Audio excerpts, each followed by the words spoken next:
is the 17th episode of the second season. And today before that, I want to thank you for being here with me. And today I want to talk about boredom and how getting rid of it can stop you from preventing and perhaps having the next big breakthrough in your life. I hear many kids talking about boredom, and they're getting bored because they've had a few minutes of silence or solitude or being disconnected from Wi-Fi. And I don't totally blame them, because they grew up in a time where they are always being entertained. It's as if they were born in Eden.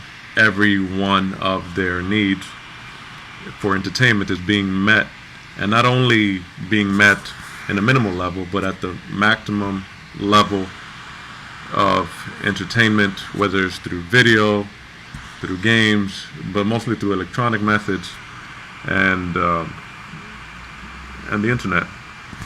Something that wasn't always around. So kids today, as well as adults, are being bombarded with things to break their boredom, whether it's prank videos, whether it's online sites, whether it's people trying to get you to be part of something that you have no interest in, or your movie streaming service offering you thousands of movies and binging on TV shows to try to break you from being bored. And what it's really doing is wasting your time. If you finish watching one of these TV shows on a streaming network, one episode after the other, you can spend perhaps 2 weeks or more just indoors, season after season of the show, but also subtracting from the time that you have in your life.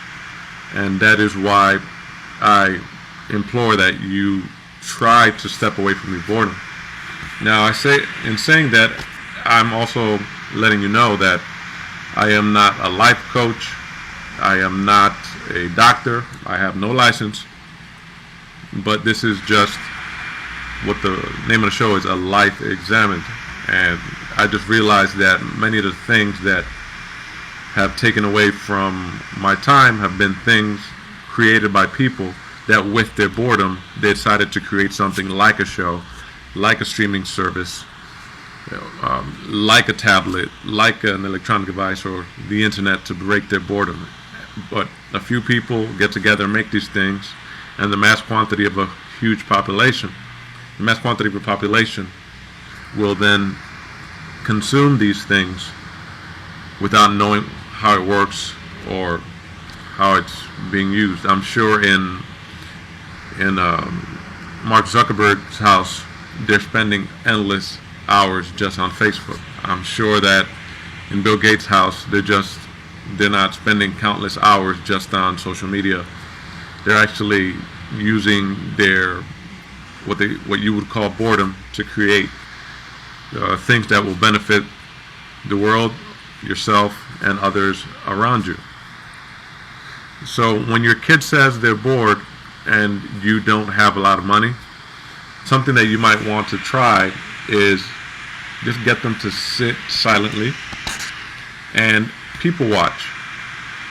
As you know, I am also a photographer, and one of my favorite pastimes, and still is something that I take great pleasure in, is people watching. You can look around you and see what motivates somebody. You can tell a lot by somebody's body language, the way they dress, how they walk, how they talk, what they want to present to the world, but at the same time what part they want hidden. These are skills that you pick up and will help you when you're dealing with people, and will gain you a knowledge that you won't be able to get if you're just sitting and watching. Just sitting and watching, not taking stock in the time that you have available in front of you. So there's no such thing as boredom. Usually when you sit in silence, what happens? For example, you go to the bathroom without your cell phone or your tablet. The thoughts that you had that are inside of you that remain dormant will quickly come to you because they have been suppressed for so long. Or you go out in the woods and without your cell phone, you realize I'm now have to rely on my senses. They're quickly coming back to life, and it's making me feel uncomfortable because they've been suppressed for so long. Just your natural instinct. You have it in you. Don't let it be taken away from you. And the way we take it away from ourselves is by giving it up. Keep your mind moving, especially when you get into your old age. Protect your thoughts. Protect your actions. Don't look just for other people to give you the information that's already inside of you. Take the initiative and create something. Use your boredom wisely.